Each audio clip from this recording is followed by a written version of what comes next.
আসসালামু আলাইকুম। আপনারা জানেন যে আমি FREELANCER সাকিব রয়েছি আপনাদের সাথে। আমি আপনাদের সবসময় অনলাইন আর্নিং রিলেটেড ভিডিও তৈরি করি। আজকের ভিডিওটি একটু অন্যরকম হবে।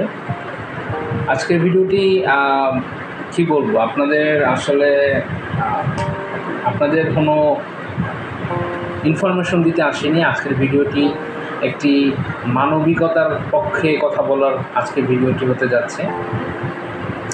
আপনারা অনেকেই জানেন যে বর্তমান সময়ে একজন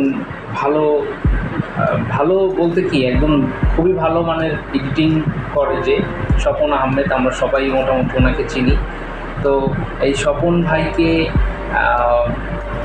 আমরা অনেকেই ফলো করি। স্বপন ভাইয়ের পক্ষে অনেকেই আমরা ওনার সিস্টেমগুলো আমরা ফলো করে থাকি বা ওনার কাছ থেকে আমরা এডিটিংয়ের অনুপ্রেরণা পাই। এবং উনি সবসময় মানুষের যে কোনো প্রতিবাদমূলক ভিডিও যখন আমরা করতে চাই বা প্রতিবাদমূলক আমরা কিন্তু ভিডিও করি, এবং যখন সমাজে যদি কোনো অন্যায় ঘটে, সমাজে যদি কোনো অন্যায় বা যে কোনো বিষয়ে আমরা এটা যারা কন্টেন্ট ক্রিয়েটর আছি তারা ভিডিওর মাধ্যমে আমরা সেটা প্রতিবাদ করে থাকি বা প্রতিবাদ করি। তো এরকমই একটা ভিডিও স্বপন আহমেদ তার কোনো একটা বিষয় নিয়ে, আমরা সবাই জানি যে তৌহিদ আফ্রিদির মাই টিভি চ্যানেল নিয়ে একটা ঘটনা ঘটে, দুর্ঘটনা বলবো, এই দুর্ঘটনা ঘটে। সেই দুর্ঘটনা নিয়ে স্বপন আহমেদ ভাই সে এটা নিয়ে অনেক ঘাটাঘাটি করে একটা রিপোর্ট তৈরি করে এবং সে তার ভিডিওর মাধ্যমে তার অডিয়েন্সদের জানানোর চেষ্টা করে বা বলার চেষ্টা করে, এবং এটা নিয়ে বেশ ভালো কথাবার্তা হয়। তখনকার সময় ওইটা একটা ভাইরাল টপিক ছিল। তো আমার খুবই খারাপ লাগছে একটা বিষয় দেখে, সেটা গতকালকে দেখলাম স্বপন আহমেদ ভাই লাইভে এসে বা তার একটা ভিডিও মেক করে সে প্রচুর কান্নাকাটি করে। আমি সেই ভিডিওটা একটু পরে আপনাদের দেখানোর চেষ্টা করব বা দেখাবো আমি এখানে।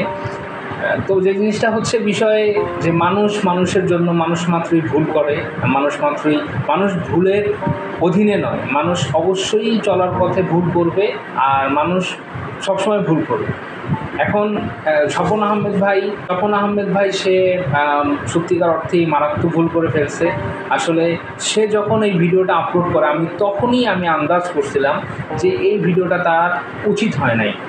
একটা মানুষকে যখন সে তৌহিদ আফ্রিদি নিয়ে এর আগে আমরা দেখেছি যে সিলেটের বন্যার সময় তখনও তৌহিদ আফ্রিদিকে নিয়ে আঙুল তুলে স্বপন আহমেদ কথা বলছিল, তখনও স্বপন আহমেদের এটা ভুল ছিল, তখনও তৌহিদ আফ্রিদি এটা নিয়ে কোনো কথাবার্তা বলে নাই বা এটা নিয়ে সে বিন্দু পরিমাণ কোনো রকম আমরা টের পাই নাই যে সে এটা নিয়ে আপনাদের সোশ্যাল মিডিয়াতে বা এটা নিয়ে সে কোনো প্রকার কোনো জেলাসি ফিল করছে বা কোনো রকম কোনো কিছু করছে।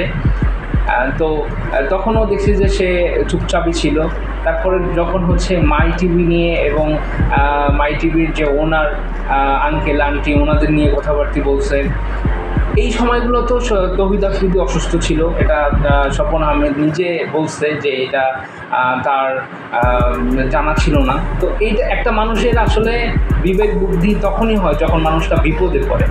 তো স্বপন আহমেদেরও বিবেক বুদ্ধি জাগ্রত হয়েছে কখন, যখন সে একদমই তার পজিশন থেকে যখন সে ডাউনে চলে যাচ্ছে, তখনই সে বুঝতেছে। এবং তাকে যখন মামলা দেওয়া হয়েছে, মানবাধিকারের একটা মামলা দেওয়া হয়েছে স্বপন আহমেদকে, এখন এই স্বপন আহমেদ বুঝতেছে যে মানুষকে হেয় করার জন্য বা মানুষকে হেয় করলে সেটা কতটা খারাপ লাগে বা কতটা নেক্কারজনক ঘটনা। ঠিক আছে, তো এখন সে তার অডিয়েন্সের সামনে এসে একদম কান্নাকাটি করছে। এই দিক থেকে অন্ততপক্ষে আমি তৌহিদ আফ্রিদি ভাইকে বলবো যে তৌহিদ আফ্রিদি ভাই, আমি আপনাকে অনেক পছন্দ করি এবং ভালো লাগে, আমি ফলো করি এবং আমি না অনেকেই ফলো করে, আপনার অনেক মিলিয়ন ভিউয়ার্স আছে ভাই, এবং আপনারা দেশের একজন আইডল। তো সেই জায়গা থেকে আমি আপনাকে শুধু এতটুকু বলবো, আমি স্বপন আহমেদের পক্ষেও বলবো না, আমি শুধু এতটুকু বলবো যে মানুষের জন্য, এবং সে যেহেতু ক্ষমা চাইছে তাকে ক্ষমা করে দেওয়া উচিত বলে মনে করি, বা ক্ষমা করে দিতে পারেন চাইলে আপনি। তো আপনার কাছে রিকোয়েস্ট থাকবে যে ভাই মানুষের জন্য, আর সে যেহেতু আপনাকে বলছে যে সে কখনোই আর এরকম ধরনের ভুল করবে না, যদি ভুল করে তাহলে আপনি যে কোনো স্টেপ নিতে চান সেই স্টেপ নিতে পারবেন। তো এই জন্য আমি একটা মানুষ হিসাবে আপনার কাছে আরেকটা মানুষের জন্য ক্ষমা চাচ্ছি, যে সে যেহেতু তার ভুলটা বুঝতে পারছে, সে অন্যায় করছে, মহা অন্যায় করছে, এটা আমি জানি, এটা আমি বুঝতে পারছি।